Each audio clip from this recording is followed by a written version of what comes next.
Welcome into another episode of Tailgate Talk SEC. I am Will Thomas, and we're still on the road for one more scheduled breakdown here with the Georgia Bulldogs before we're back in the home studio. But Georgia, they made the playoff again last year after winning the SEC again last year. But they lost that game in the Sugar Bowl to Ole Miss.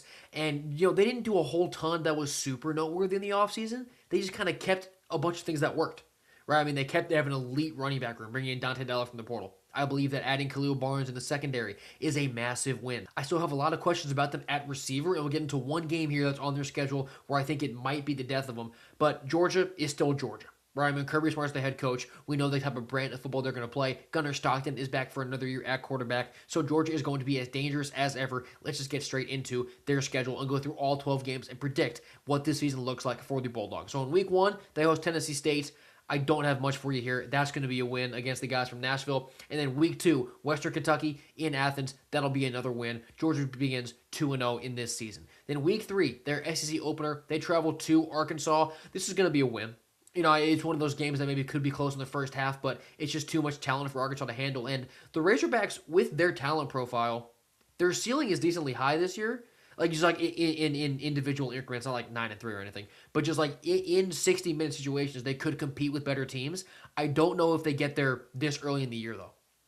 Where I think that week three is going to be too early for Arkansas, especially because they're coming off of a trip to Utah. So they have to deal with that travel. They're coming back to a home game, but it's dealing with the Georgia Bulldogs. They just can't do that. So I'll take Georgia to win in week three against Arkansas comfortably enough in the end.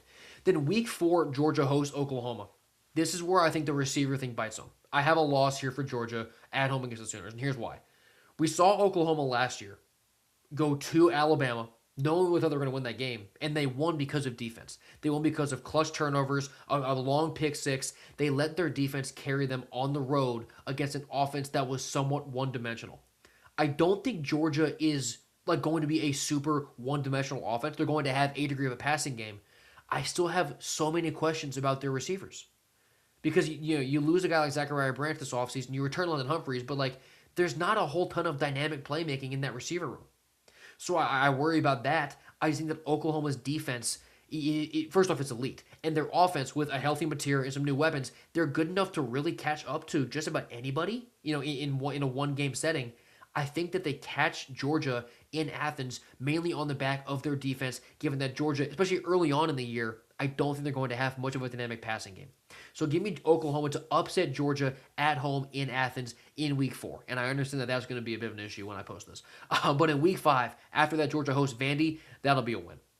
Especially if they do lose to Oklahoma the week before, Vanderbilt's not going into Athens, and what I do believe is going to be a regression year for the Commodores and beating Georgia. It's just too much talent. They'll still be breaking in Jared Curtis, so Georgia will handle Vandy pretty easily there at home in week five. Then in week six, Bama goes to Alabama. I've got their second loss in 3 weeks here. I think the Bama beats them in Tuscaloosa. I'm pretty high on the Tide this year. I got them going 10-2. I think they make the playoff again. And just in general, Bama, for the most part, does have Georgia's number. Right? They dominated them in Atlanta last year, but Bama won in Athens last season. And you just go past, the past 5 or so years, Bama's just beating Georgia. That's just kind of how it goes. And it's no disrespect to Georgia, but just Bama has their number. And until I see Georgia consistently start toppling the Tide, I got to keep going Bama, especially when it's in Tuscaloosa. So give me the Crimson Tide to beat Bama in week six, Crimson Tide to beat Georgia in week six, leaving Georgia at 4-2 through those first 6 games. Then their last game before their bye is in week 7 when they host Auburn. This will be another win. It's another bounce back spot potential if they do lose to Bama again, like I think they will. Just lean on them. Be the better team. They'll have more talent. Kirby Smart over Alex Golesh any day of the week in terms of the coaching battle. It's just a good bounce back win for Georgia to take a win over a rival in Auburn at home. In week 8, they get their bye. I have them being 5-2 into their bye week. So at this point, you're really back against the wall for the playoff. You probably can't lose another game.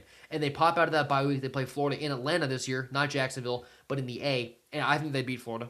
The talent gap is not as big as the performance gap has been between Georgia, Florida in recent history, but it's still, I think it's there overall through the entire roster. And more importantly, I just don't see John Summerall beating Kirby Smart in year one. That would really surprise me if in his first year, Summerall is able to take down Kirby Smart. So I'll go with Georgia here to keep this winning streak going over the Gators in Atlanta. Then in week 10, it is another very hard road game for Georgia. They go to Ole Miss. Now, this is a game that, given that I think that Georgia has 2 losses here, and just looking ahead to my Ole Miss prediction, I also have them with 2 losses at this point. This is a playoff eliminator game. And Pete Golding beat Kirby Smart in the Sugar Bowl last season. Trinidad Chambliss is back. Most of that offense is back for Ole Miss.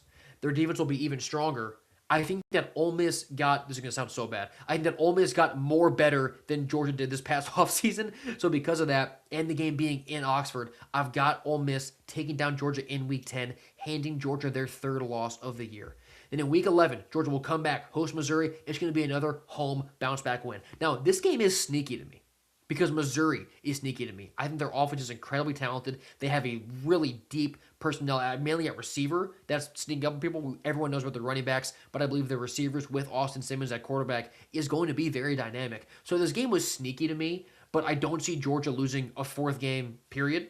I especially don't see them losing a game at home after what would be kind of a back-breaking road loss at Ole Miss. So in Week 11, over Missouri, I've got Georgia winning that game. Week 12, they go to South Carolina. This is a win. I don't really see the Gamecocks at this point having a whole ton to play for other than, just playing a football game. Either the more talented team, Kirby Smart at this point with 3 losses. Like I said, I don't see them losing a fourth game in any scenario other than like a lot of injuries. So give me Georgia over Carolina in Week 12. And then Week 13, the season finale, they will play Georgia Tech. It's supposed to be in Athens, but last year we got like a last-second swap to Mercedes-Benz, so who knows where this will be played. But Georgia will be the official home team. I got to win here. I think that they just keep dominating that rivalry. And I have Georgia finishing 9-3, which is definitely below sort of fan expectations because the expectation for fans, is go win the SEC again and make the playoff. At 9-3, and how I had this lined up, it's 3 conference losses. They're not going to Atlanta. And because of that, they're definitely not going to the playoff either. So you'll look at this season, if you're a Georgia fan, if this is how it plays out, kind of as a failure. And I understand that because it's not, the expectations that Georgia has for their program at this point. But the SEC this year is deep. I think it's a little bit deeper, and the top schools are a little more nationally competitive than they have been in the years past. This is profiling to me as a harder SEC this year than it has been the past 2 or 3 years. And because of that, if Georgia goes 9-3, I think you'll watch some of these games and be like, there's really not that much to complain about other than the final result. And if the losses do play out like I have them projected to, you'll really look at that receiver spot and just be like, we're one receiver one away from winning maybe 2 of those games. Right? So you'll be able to say, just look at how close Georgia was, which I know doesn't mean anything to Georgia fans, and it sure as hell means something to Kirby Smart. But 9-3 really, I don't think is going to be the total failure that it might be painted as, even if it does result in Georgia missing the playoff. So, am I right? Who knows? I definitely didn't go 12 for 12. May remember the record, but Georgia, the schedule is really hard. The team is really good, but you never know who's going to catch up. So that'll do it. I have Georgia going 9-3 this year, and if you have been enjoying all of this college football preview content, all of this SEC preview content, subscribe to me here and follow me on Twitter. I'm doing this every single day until we get to the season, where I'll be doing daily coverage of what's going on. So thank you guys so much for watching this episode of Tailgate Talk SEC. I've been Will Thomas, and I will see you next time.